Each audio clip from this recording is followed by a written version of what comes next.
Chapter 11. A Ruthless Rival. Kai could hear the whistling of the wind long before his eyes opened. As the soft light blurred slowly into view around him, he saw stone walls surrounding him on all sides, with an opening above.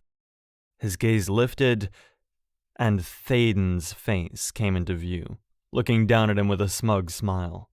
His two toadies were there right beside him, looking just as pleased. "Ah, so you are finally awake," Thaden sneered. "Sure took you long enough." Kai wanted to ask where he was, but he couldn't. It was then that he realized he couldn't open his mouth, couldn't move a muscle. The only part of him that still had any autonomy were his eyes, which widened and darted around in panic, realizing his situation. "By the look of you, you're consumed with 3 pressing questions. How, where, and why, am I right?" Thaden asked. Kai glared back at him silently. "Well, the how is a potion, Vigilantus Mortuus, the waking death, a brew that renders the recipient completely immobile. Can't move, can't speak, can't even twitch a finger. Now, there is a remedy, which I don't have, and a counterspell for such a state, though I will not tell it to you, of course. Besides, it's not really as though you could speak it even if you knew, right? Kind of a conundrum, if you ask me." Kai's eyes widened as he saw the cruel smile spread across Thaden's face. "Now, as for where, you are currently lying in a tomb, my friend. This stone coffin in which you reside used to belong to the great mage Sorin. Oh, but don't worry, we've removed his body to give you a bit more room. Otherwise it will be rather cramped in there. There are sigils carved within that help contain a mage's magic after they depart." Thaden pointed to a new sigil, seemingly written in blood on the lid of the coffin. "This seal in particular I added myself. It is meant to mask a mage's life form, so I'm guessing you can imagine that it's rather hard to detect you in here because of it. Even if, say, someone were to scry for you, it would be practically impossible for them to find you, with wards such as these in place." Kai could feel the frustration welling up within him. He knew where this was headed, and could do nothing to stop it. The feeling of being powerless all over again. Thaden leaned closer to Kai so that they were practically nose to nose. "Now, lastly, I imagine you are wondering why. Well, the answer to that should be simple to you, human. It is because you did not know your place, because you dared to believe you were on the same level as us, when in fact you are not. You are small, insignificant, and so far below us, you are nothing more than a speck.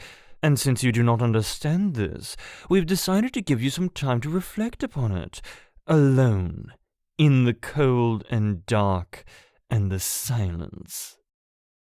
Thaden was grinning from ear to ear as Kai's eyes narrowed with hatred. Thaden leaned back, grabbed the large stone lid, and began to pull it toward him. The scraping of stone echoed in Kai's ears as he watched the light in front of him slowly disappear. The last glimpse of it illuminated Thaden's face as he gave Kai a final look. "Remember, little speck," he smirked.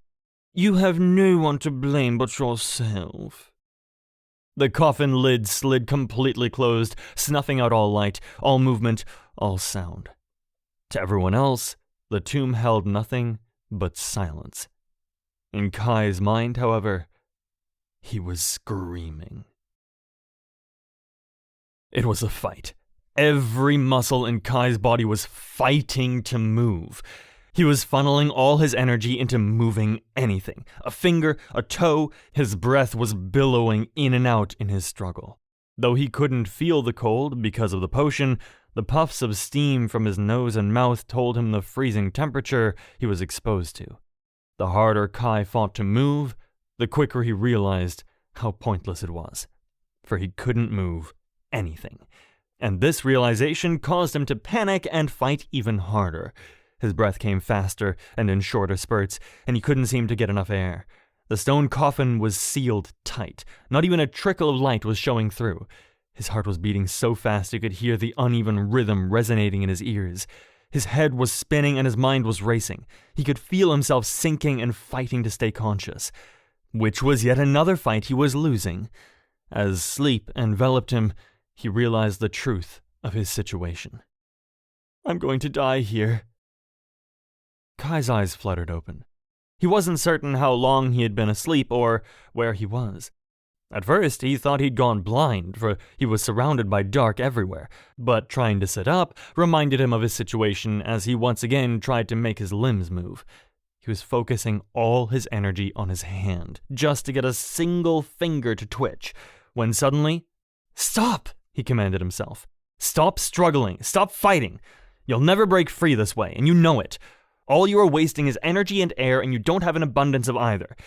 Just stop and breathe and think." Kai slowly took in a deep, calming breath, allowing it to fill his lungs before exhaling. He closed his eyes tight, envisioning himself sitting in the forest behind Arden's tower, listening to the birds, instead of trapped in the shadow-filled terror he was currently in. Focusing his mind, calming his thoughts. Panicking would solve nothing, only hasten his demise. Fear could be a sword or a crutch, depending on how it was wielded. Right now, it was crippling him. He had to regain control or this would be the end. Kai thought back to what Théoden had said. The waking death. He didn't know the counterspell, not that he could recite it even if he did. Waiting for someone to come to his aid wasn't an option either.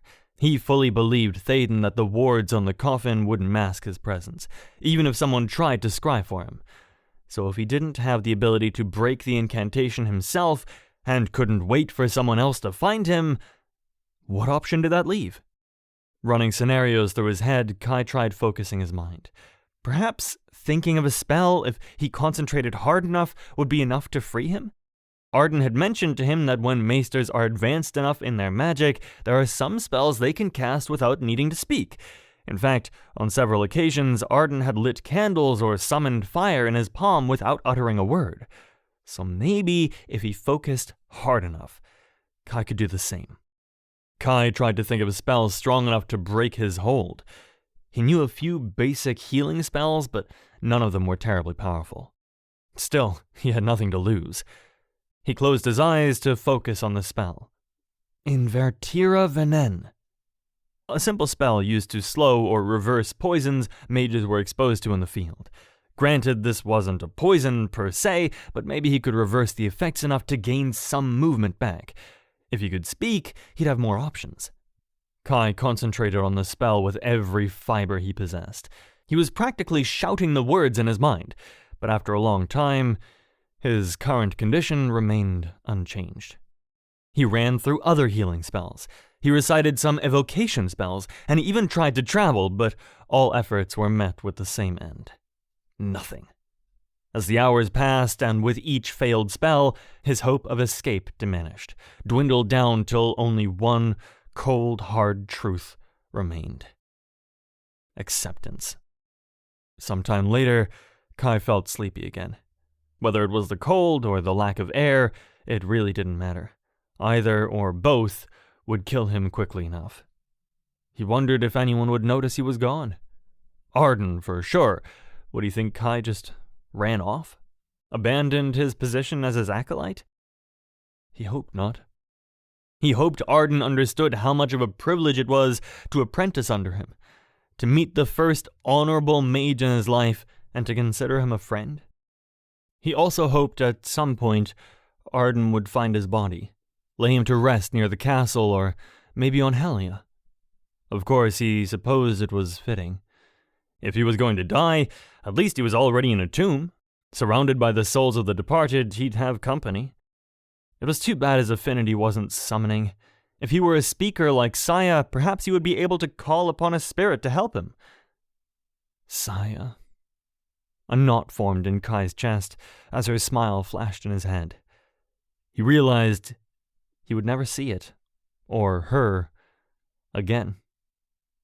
As Kai felt himself drifting off once again, He focused his thoughts and recited a summoning call she had taught him in the futile hopes anyone might be listening.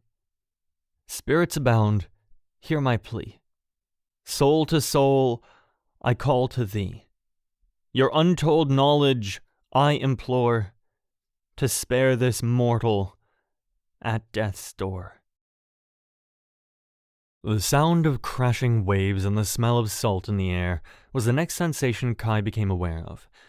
As he opened his eyes, he was no longer met with utter darkness. Instead, he was greeted by thousands of shimmering stars against a clear night sky.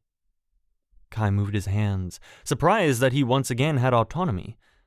Beneath him, warm white sand was streaming through his fingers. Kai sat up and saw he was on a small island, the edge of which he could see in all directions. This island was familiar to him. He was certain he had seen it before. As he stood up, Kai noticed a deep, dark ocean surrounded him on all sides.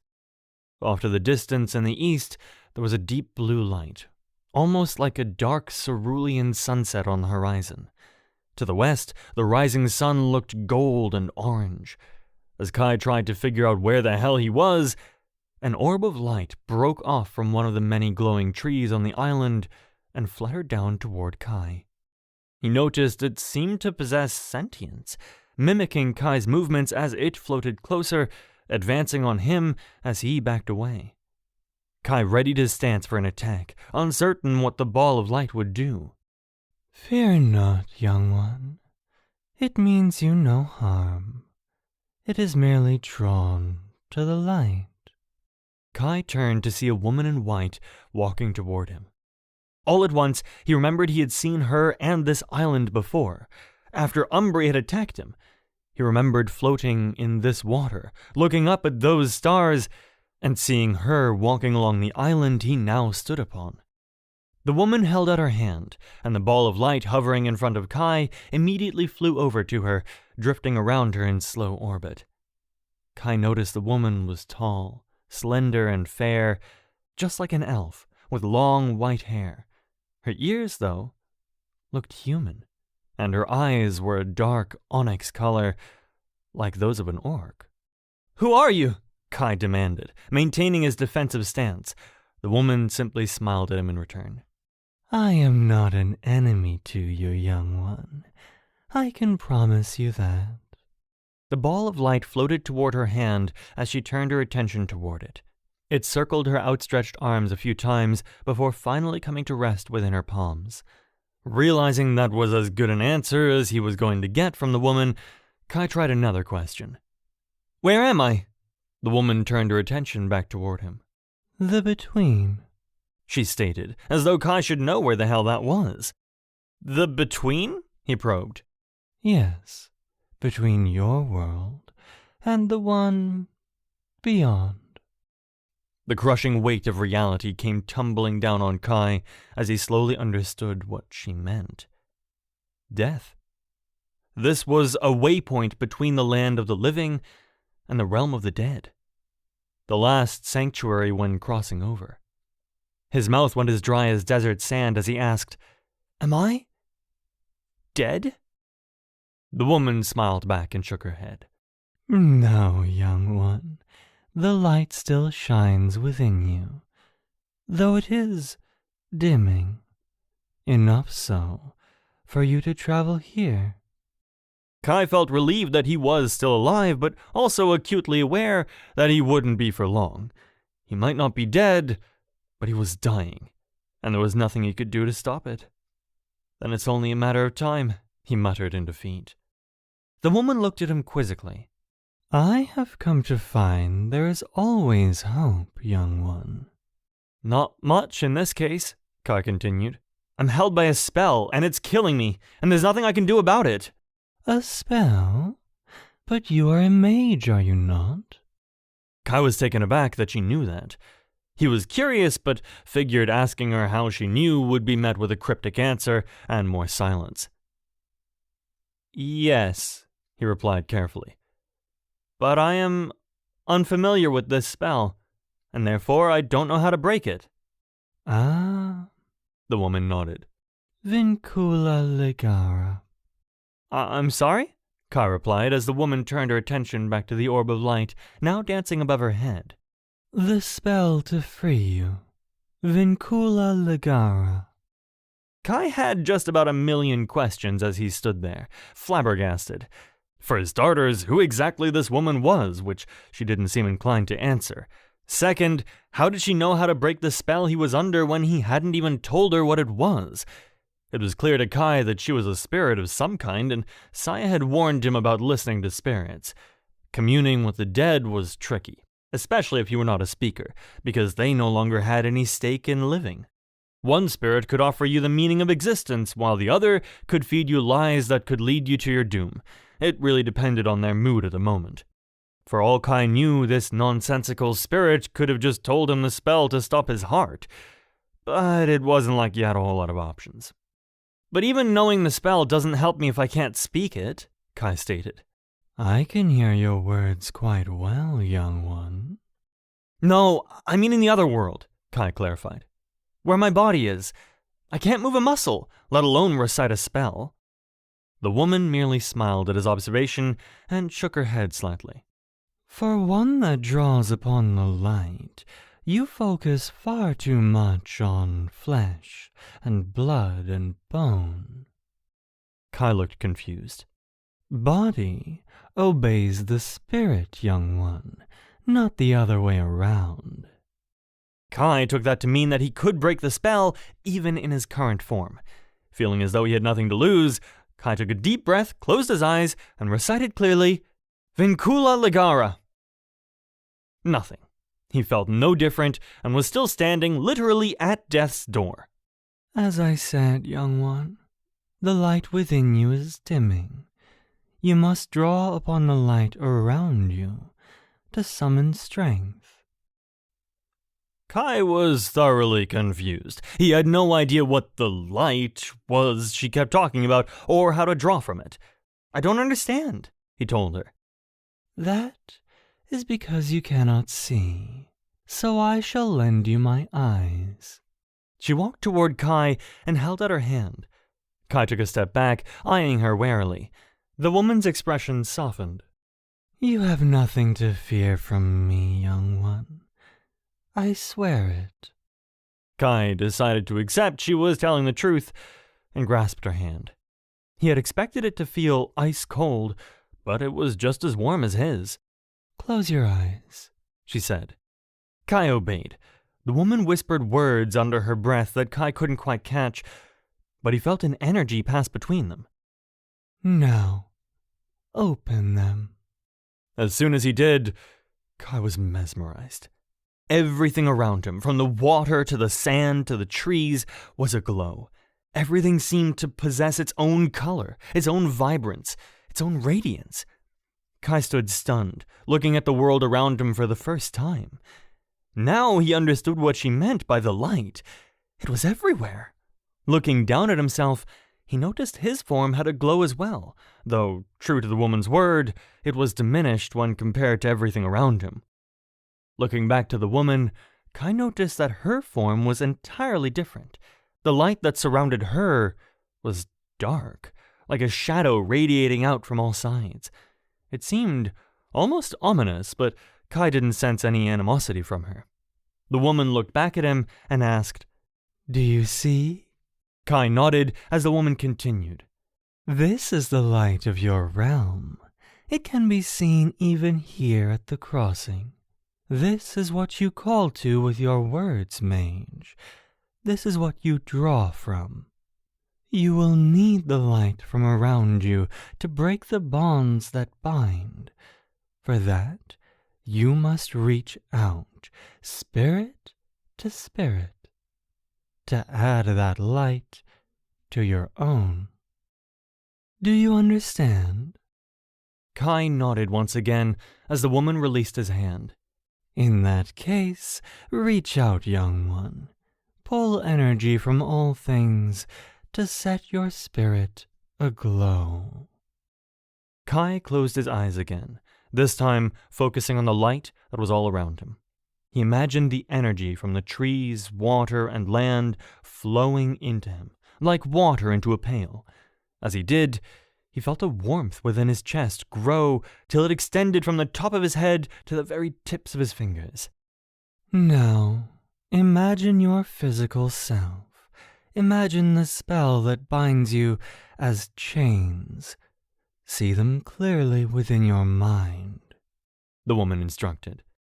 Kai could clearly see himself lying in the tomb as though he was floating above his own body. He was lying still in the dark, his entire form bound by metal that would not break. Focus on the words. Imagine them as steel, strong enough to break those bonds that bind. And when you speak, young one, speak not only out loud, but from deep within as well. Kai nodded and imagined the words as though they were a sharpened axe strong enough to break through steel. Very good. Now take a breath, focus with all you have, and command yourself free. Kai took a deep breath, clenched his fists, and shouted with all that he possessed, "Vincula Legara!" Kai awoke, gasping in the dark, his chest heaving against the freezing cold stone. His limbs were finally free, but completely numbed by the cold. He clambered at the heavy coffin walls round him. No matter how many breaths Kai took, he could not get enough air. As his lungs worked harder, he felt lightheaded and dizzy. No, he couldn't lose consciousness, for he knew he would not wake again if he did. He was running out of time. Kai struck the lid of the coffin with his fists several times, as hard as his strength allowed, but it didn't even budge. He kicked at the hard stone walls with his feet, but they showed no cracks or signs of give. He didn't have the energy to perform an evocation spell, and he didn't have his amulet on him to call out. Kai had but one option left to him, and since he had no way of knowing how far he was from his intended destination, he hoped he had the strength left to complete the journey without it killing him. Kai painted clear within his mind Arden's tower, the wood floor, stone walls, cozy fire. He filled his lungs with what little breath he had left and whispered, "Demora!" There was a familiar pulling sensation, followed by a hard landing. Kai's feet barely touched the floor before the rest of him collapsed on all fours upon the familiar wood surface. He rolled onto his back, staring up at the carved wood ceiling, hearing the faint crackle of the dying fire and basking in the embers' warmth.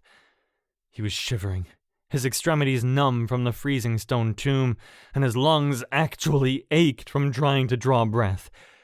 He almost immediately slipped back into unconsciousness, exhausted and cold, but at the same time, relieved. He was alive, and he was home. Kai? Kai! Kai! Kai awoke with a start, staring up at a familiar pair of violet eyes looking down at him with a worried expression. "Saya?" he asked, his voice raspy, his head still a bit fuzzy and confused from lack of air. "Yes," Saya replied. "Are you all right? Why are you lying on the floor?" Kai had completely forgotten that he'd passed out almost instantly where he landed, and was still sprawled out on the common area in Arden's tower. "That's a fair question," Kai muttered as he slowly sat up. His head instantly began pounding, loudly protesting any attempts to move. He placed a palm to his head, trying to calm the cacophony. "Are you ill?" Saya inquired. "Should I call for Marine?" Kai shook his head, an action he almost immediately regretted. "No, I'm all right," he insisted, as he slowly got to his feet. "You don't particularly look it," Saya noted in concern, offering a hand to help him up. "What happened to your hands, and why are you covered in dust and spiderwebs?" Kai looked down to see that his knuckles were scraped and bleeding from punching the coffin walls. His robes were indeed coated in a thick layer of gray dust, with threaded webbing on his shoulders and in his hair. He quickly tried to think of a response. "Because you often find spiders and dust in a several hundred-year-old tomb? Because Theoden thought it amusing to drug me, drop me in a coffin, and leave me there to suffocate?" He couldn't tell Saya the truth. She had already suffered the ire of her colleagues for standing up for Kai once. He wasn't about to have her face retribution on his behalf again, and he knew if he told her the truth, she would insist on confronting Théoden. No, this was Kai's problem, and he would handle it himself. I got lost, Kai replied, quickly formulating an explanation in his mind. You got lost? Saya asked skeptically. I was traveling around Iselia, just trying to clear my head. I wasn't really paying attention to where I was going, and before I knew it, I found myself lost in an unknown forest, and I guess I scraped my hands when I tripped.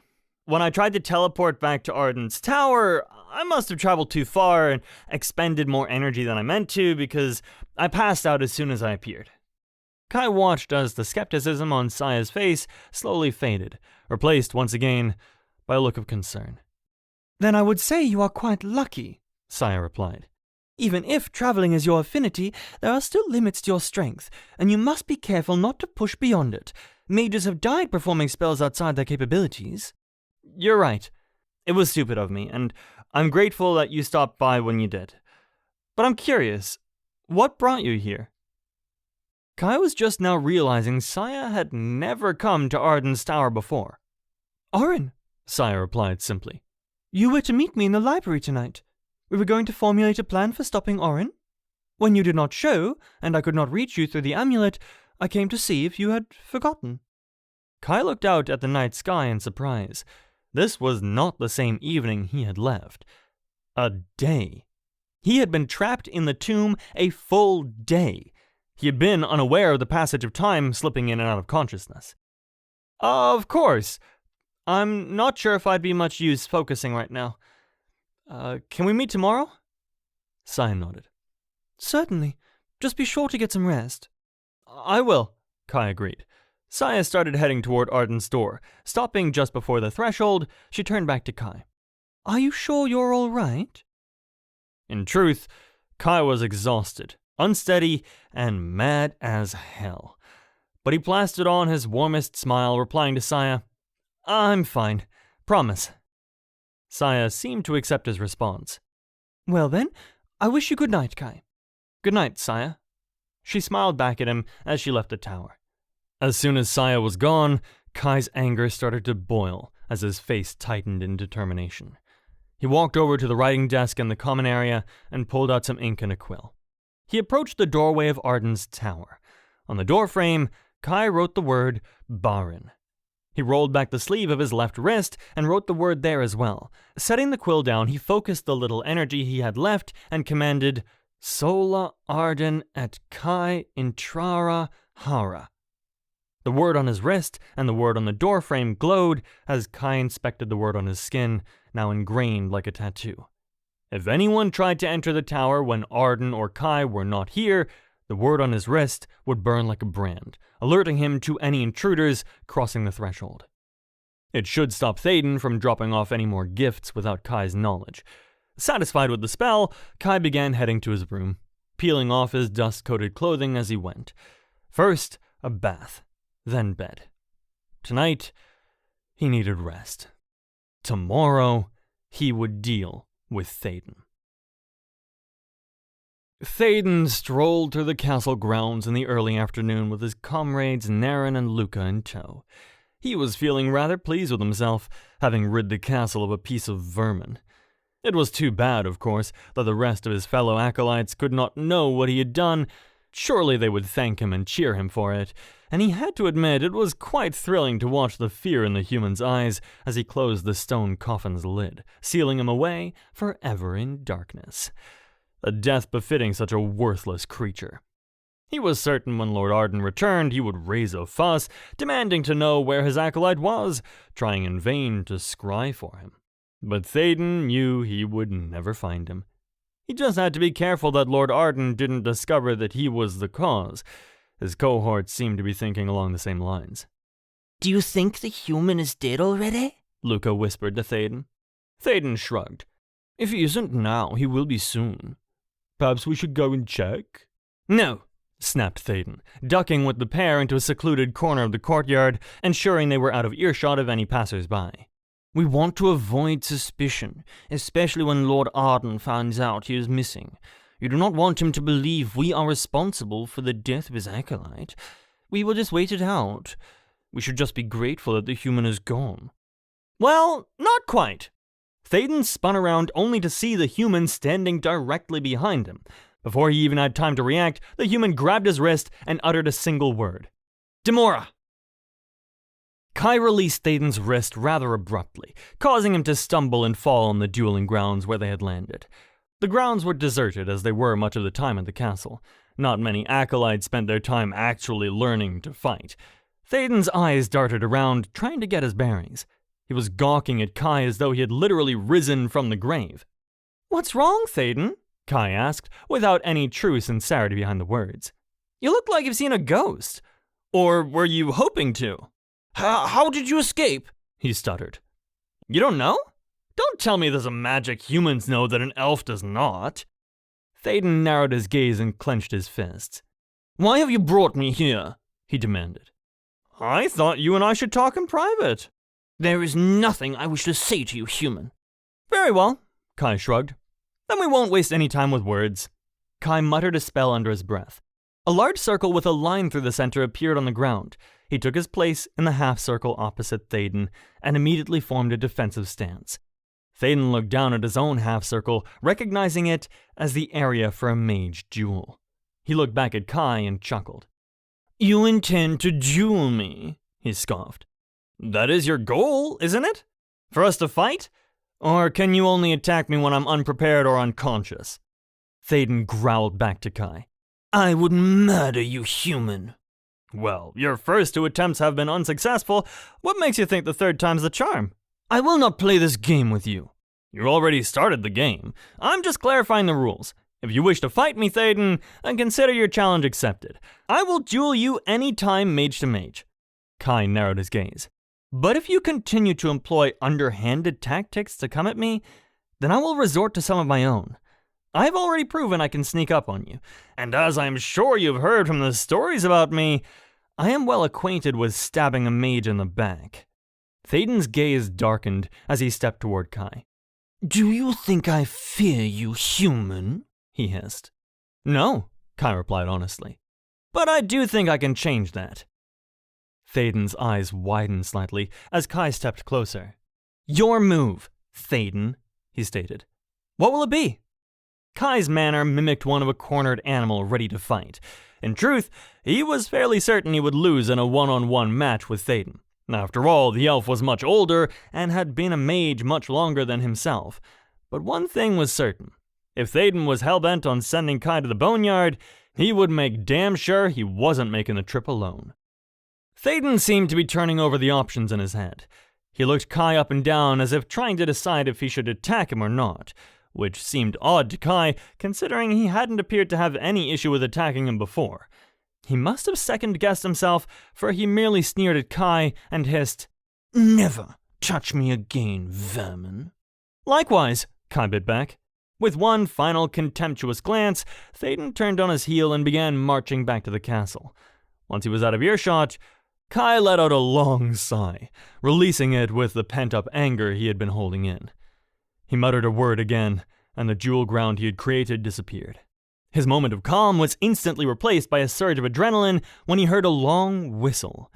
He spun around to see a young, blonde-haired man with well-defined facial features and sharp yellow eyes step out from behind a large oak. He was a bit taller than Kai, with a muscular and lithe frame. He seemed to be around Kai's age and was grinning from ear to ear. "So, humans do have fangs," he remarked. "And here I thought your kind had no bite." Kai kicked himself for not being more careful to make sure he and Thaden were alone. He hadn't sensed this man at all, but it was fairly obvious by his remarks that he had witnessed the entire exchange. "You overheard the conversation, I take it?" The man smiled even wider. "Every utterly entertaining word." Kai sighed. "I suppose you plan to report my actions to Maester Valor?" To his surprise, the man actually laughed out loud. Ha! Hell no! I actively try to avoid that uppity arsehole whenever possible, and I don't give a shit if his acolyte gets taken down a peg. Just surprised that you were the one to do it. The man grinned as he added, "Looks like the rumors were not completely fables after all. I can see why Sire's intrigued. You know, Sire, we are practically family. You're not an elf. A fact I'm grateful for every single day," the man replied with a grin. "I'm a shifter. The name's Riley." Riley stepped forward and held out a hand to Kai.